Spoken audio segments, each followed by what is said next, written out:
Um, so again, today we're doing 3-2 proofs. So I'm in the weeks. Yesterday I updated this. So we're in week 11, which is wild. And today is the 26th. I have a couple things that I hid from you because I didn't need you to see all of them, but you will need to do the only thing that's in there for you, which is homework 3.2, day 2 with proofs. So we're going to do 3, 4, 5 problems together, and then the rest you have to do for homework. So make sure that you have this downloaded on your iPad. And then the other thing I want to bring your attention to is I updated the schedule for this week and for next week because I want you to be prepared on what's happening. So again, I hope you had a refreshing, restful break, but we're like hitting the ground running. So I've got this I updated last night again around dinner time, and you have a quiz on Friday at the end of the week over kind of all the things we did since our last quiz. So we took that last quiz one of the last days or the last day I saw you in person before fall break. So everything else we'll learn today, tomorrow, and then we learned over fall, right before fall break online. And then if you look at week 12, that's next week, we have a test on unit 3 on Thursday for you guys. So it's really imperative that you kind of know what's going on and that you're keeping up to date with us because all of these things are happening. And so I want to make sure that you're ready and prepared for them. And remember that if you need help, I'm around before school and after school and via Zoom in the evening. So make sure you ask if you need any help. So that's just some housekeeping. A little bit more housekeeping is that in addition to what I'm going to assign today, which is that sheet that we're about to do 4 problems on together, is you also have your 3-7 homework due and your 3-8 homework due. So I assigned those before fall break. I said I wasn't going to collect them until I saw you in person. And so I hope that you have already started on them and have completed them or submitted them if you have them done. But if not, you have 3-7 to do for tomorrow and 3-8 and what I'm giving you today. So you have to have 3 assignments done at the beginning of class tomorrow. So make sure that you come prepared. Okay, I'm going to jump to my notability now so we can get into some of these proofs. We are going to skip this one right here. So we're going to look at it tomorrow. So I'm going to put an X through it, but I don't want you to put an X through it unless you can erase it because we'll look at this tomorrow in class to begin class to finish up our proofs. You're going to do 2 and 3 for homework, and then we're about to do 1 and 2 together. So then you'll just have 2 on the front page you need to have done for homework. And then on the back page, we're going to do these 2 with the little blue arrows in the corner. And then that means that you have 1, 2, 3, 4 of the other boxes as well as this to do. So it's less than 10 problems if you think about it total, but make sure that you give yourself plenty of time to get it done and get it done right. And I'm going to model this for you by doing 2 examples on each page so you can see what I want. So I'll kind of show you what I want from you and make sure that you give me all that or else you don't get all the points. What we do need to do though is I'm sure that you maybe didn't spend all your fall break thinking about geometry. I know, shocker. So let's do like a little review. I just zoomed in on the picture on that first problem. Again, we're not going to do that first problem, but I just want to look at this first picture.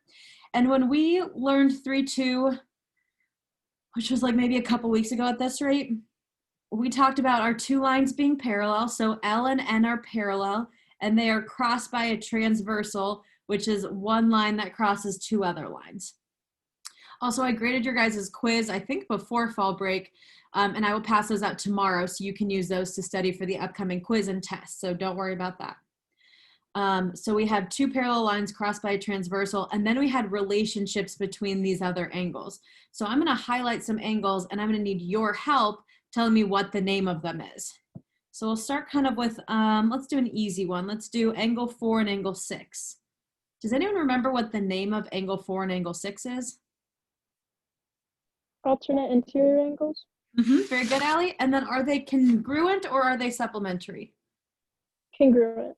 Good. So there's full statements we could write out, but I'm just going to write like a little Spark Notes version down here where I do a little congruent sign, and we just identified that any alternate interior angles are congruent. Then if there's any that's supplementary, we'll write them in this little box. I don't know why my pen just stopped working. All right. So I've got alternate interior, an example was 6 and 4. All right, and let's do another example. What about 7 and 2? Does anyone know what that relationship is?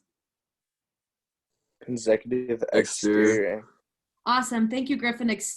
Consecutive exterior. And are those congruent or supplementary? Anybody? Supplementary. Supplementary. Awesome. Thank you. So consecutive exterior angles are supplementary. Great. Now let's do, what about, I don't know, 3 and 6? How are 3 and 6 related? Interior angles. Good. Corresponding. And not corresponding the other C word.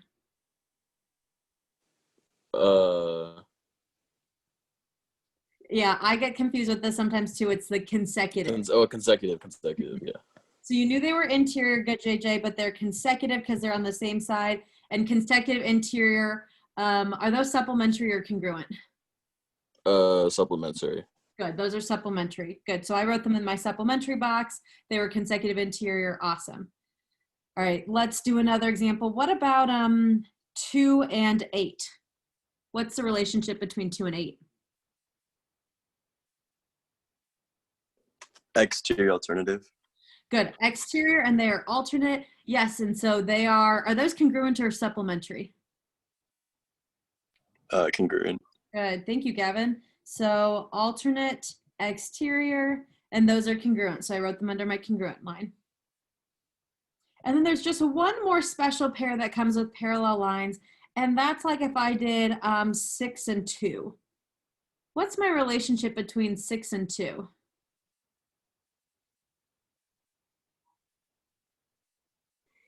Is it corresponding exterior?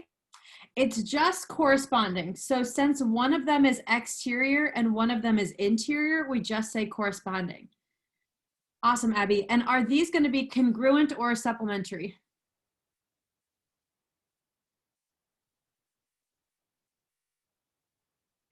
Congruent. Awesome. So these are congruent and these are just corresponding. So I've got corresponding, alternate interior, and alternate exterior are all congruent. And then my consecutive exterior and my consecutive interior are all supplementary. Other angles that we can think about too that do not depend on a pair of parallel lines is if I had like 1 and 3, those guys are vertical angles. So I can say vertical angles are congruent, and that's a whole statement. I also can do linear pair, so like 7 and 8. Since those are 2 angles on one line, that's a linear pair, and they're supplementary. So that's another relationship that we can use. Okay, awesome. You guys remembered something from 3-2 from a long time ago. I'm really proud of you. Good job. Again, we're going to skip that first one, and we're going to skip 2 and 3 because you're going to try those for homework. I wanted to give you ones that already had the statements done for you, so you just fill in the reasons. So we're going to do a couple examples now, and some of those reasons might be ones that you use above, or you may need to look back at your Unit 2 notes when we first did proofs to get some help on that. Okay. Again, this is kind of brand new, so I'm going to go a little slow through this. What I have here is the first one says, given L is parallel to M and angle 2 is congruent to angle 4. We want to prove that angle 4 is congruent to angle 3. So I'm going to start as I start every single proof, and that's with my given. So I've got L is parallel to M, and I also have 2 is congruent to 4. It's okay to have 2 things written in my given. That's totally fine. I just write them all in one step, and I write given as my reason. Once I write those, I'm going to go to my picture and draw it. It says at the very beginning, use the following diagram for the next 2 problems. So it's really helpful to use that, or else I don't really know where to go. So L and M are parallel, and then it says angle 2 and angle 4 are congruent to each other. I want to get to angle 3 and 4 are congruent to each other, but they're not in the same picture, so I don't really know how to get there. But if I can loop 3 with one of the other angles I know, then maybe I can tie that into 4. And actually, I've got 2 and 3 on the same picture, and if I can prove something about 2 and 3, then I can get to 4. What's my relationship with angles 2 and 3?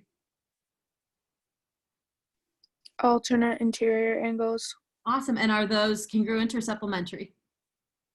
Congruent. Awesome. Thank you, Maddie. So angle 2 and angle 3 are alternate interior. So I can say angle 2 is congruent to angle 3. Remember that we have to write the full statement out. I can't just write alternate interior angles and call it a day. I have to write the full statement. If lines are parallel, then alternate interior angles are congruent.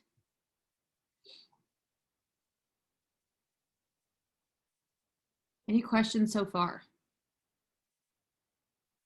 Okay, and my very last step, it says prove angle 4 is congruent to angle 3, and I'm ready to go there. I'm ready to write angle 4 is congruent to angle 3, and if you look back at your proof, we'll see why. I know that angle 2 is congruent to angle 4, and angle 2 is congruent to angle 3. So there's a property where I can just cross out angle 2 and go directly to 4 is congruent to 3. And if we forgot what that one was, it's the transitive property. Transitive property, congruent sign. So that's it. We've done proofs that had like way more steps, 6, 7, 8, blah, blah, blah steps. This one only has like 3 or 4. These are pretty short proofs. Anybody have any questions on what we've done so far? All right, let's do the next one. It's very similar and it uses the same picture. So let me erase everything that I've got drawn on this picture. I'm gonna look at number 2. It says given line L is parallel to line M and angle 1 is congruent to angle 4. So I start as I always start with my given. That should be like a gimme point. You're like, thank God I get to fill in the given. That's an easy 1 point on this test. Angle 4 is congruent to angle 1. And again, my reason for that is given. I will tell you that sometimes they split these up. So if you look at a problem and you're like, I don't know how I know 1 and 4 are congruent, double check back at the given, because sometimes like they'll split them up. Like those might be split up on here. So just make sure that if you need to write given twice, you do. It's okay to do that. So I'm going to label L and M are parallel, and I'm going to label angle 1 and angle 4 are congruent. Okay, again, I'm trying to prove that 3 and 4 are congruent. So I have 1 and 4. Is there any relationship with 1 and 3 so that I can kind of rope my way over to 4? How are 1 and 3 related? The corresponding angles. Corresponding, thank you. I had a bunch of help on that one. Those are corresponding, and corresponding, are those congruent or supplementary? Supplementary. Corresponding?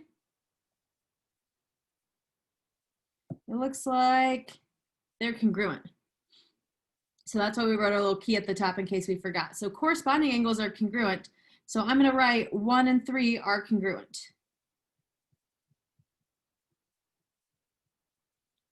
And that's because they're corresponding. So I have to write my whole theorem out.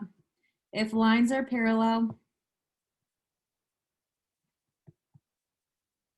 then corresponding angles are congruent. Ooh, come back.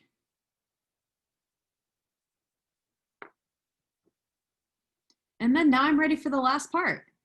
Angle 3 is congruent to angle 4.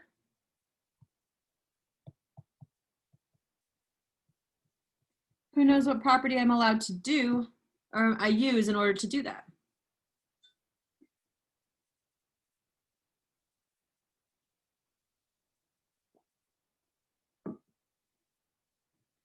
If I had 1 and 4 were congruent, and I had 1 and 3 were congruent, wouldn't it just be transitive again? It would be transitive again. Perfect. And I just did 2 in a row like that to show you transitive is often in these. So transitive is often a problem or a property that we have here. Awesome, good job. Transitive property. All right, pretty simple, pretty self-explanatory. Any questions on these 2 proofs? All right, let's jump to the next side, and we're gonna do these 2 problems together, the 2 with the little blue corners. And I'm going to show you exactly how I want you to set up your problems and how I want you to solve.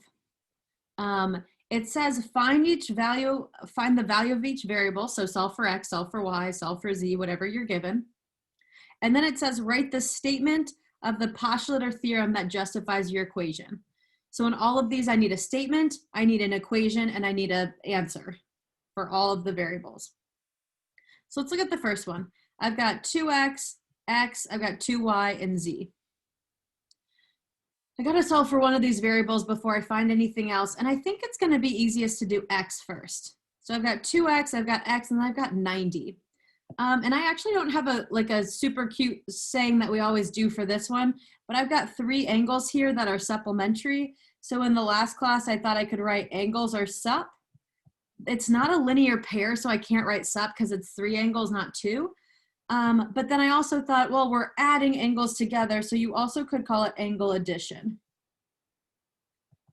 All the other ones I promise will have more obvious answers, but this one was just kind of funny. But we all can see that it adds up to 180, so it makes sense to start here. So I'm doing angle addition, or I know all these are supplementary. So I'm gonna write my statement. You can do one or the other, or you can do both if it makes you happy. And then I'm gonna write my equation. 2x plus 90 plus x equals 180. I've done my statement, I've done my equation, and now I'm gonna solve for x. You can show me as little or as much of this work, but I do need the equation set up. If you don't have an equation, I don't really know what you did.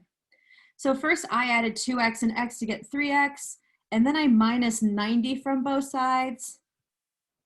And then last I divided by 3. So again, I've got statement, equation, answer. And that was just x, so now we gotta find y and z. The reason this looks a little bit more complicated is there's more lines and there's more angles. We can break it down though in order to see what we want to see. If I only focus on these things, if I take, okay, the 2 lines that are parallel, and again, this arrow right here tells me that they're parallel. And then I take one line that crosses them, so if I take this line, then I'm easily able to find y and z if I just kind of ignore this line over here. I just don't think that it exists. I think I'm easily able to find y here. So if I have y, 2y, and I have x, I literally just found x, so that won't be hard. I know that x is 30, so I can write 30 here. And if x is 30, then 2 times 30 is 60. That gives me 2y and x, and they have a relationship. Who knows what that relationship is? Alternate interior. Alternate interior. And what are those? Congruent. Congruent. Awesome. So we're going to write our statement. If lines are parallel, then alternate interior angles are congruent. If lines are parallel, then alternate interior angles congruent. I'd like you to zoom. Okay, I don't know what happened there. So if I know that they are congruent, I'm just going to set them equal to each other. And instead of doing 2y equals x, I can replace x with 30 because I know that's what it equals. So I can write 2x or 2y equals 30. That's a pretty easy equation to solve. Divide by 2, y equals 15.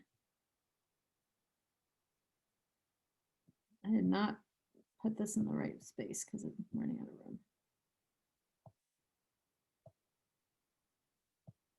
So again, I had statement, equation, answer. And now I've got one more. I still have to find z. Now, you can do a couple things to find z. I thought that I could either do a linear pair with 2y and z. We know linear pairs are sup, so I'll just add them up and set them equal to 180.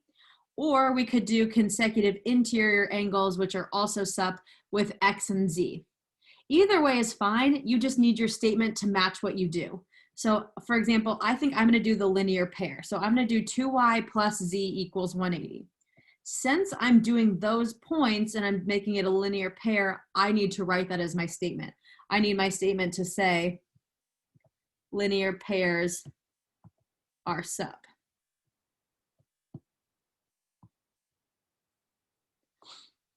So since that's my statement, I'm gonna use 2y plus z equals 180.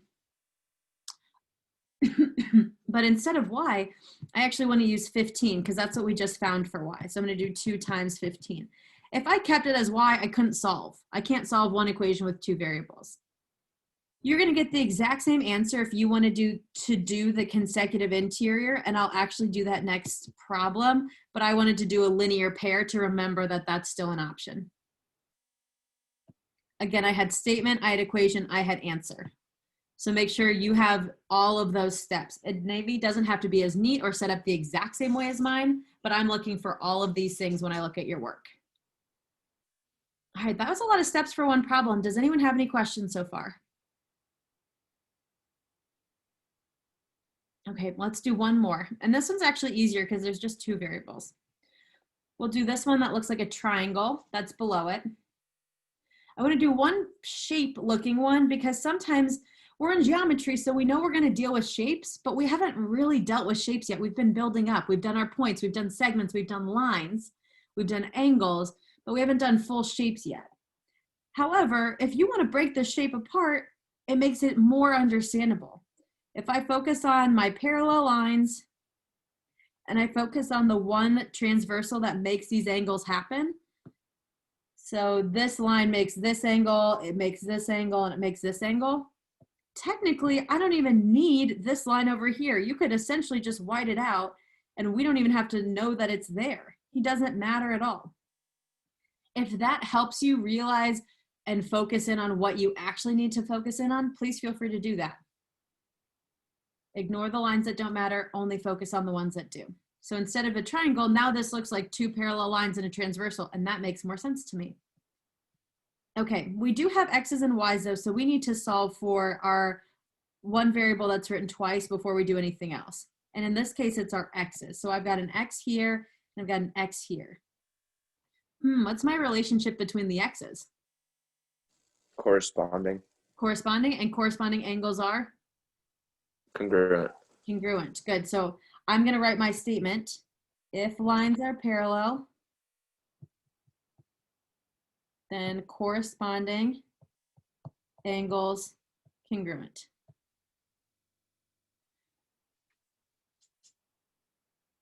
And so I'm going to set them equal to each other. 5x minus 5 equals 4x plus 10.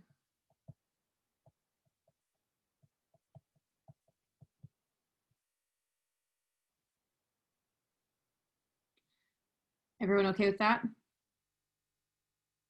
All right, now we got to solve. Minus 4x from both sides. Add 5 to both sides. I get x equals, 15. That's pretty easy.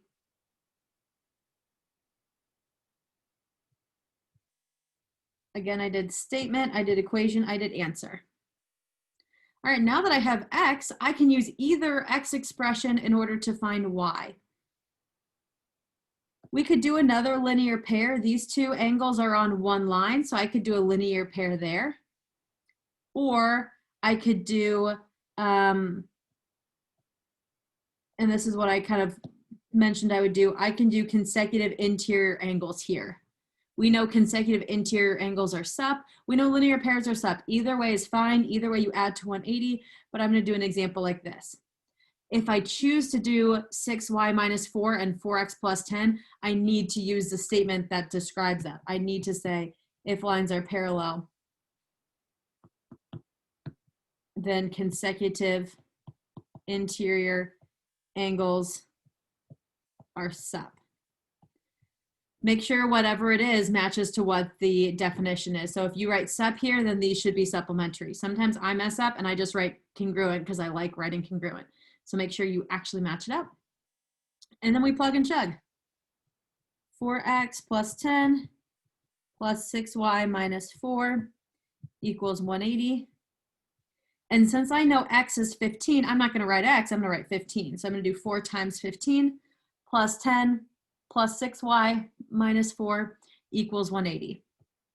So 4 times 15 is 60 plus 10 plus 6y minus 4 equals 180.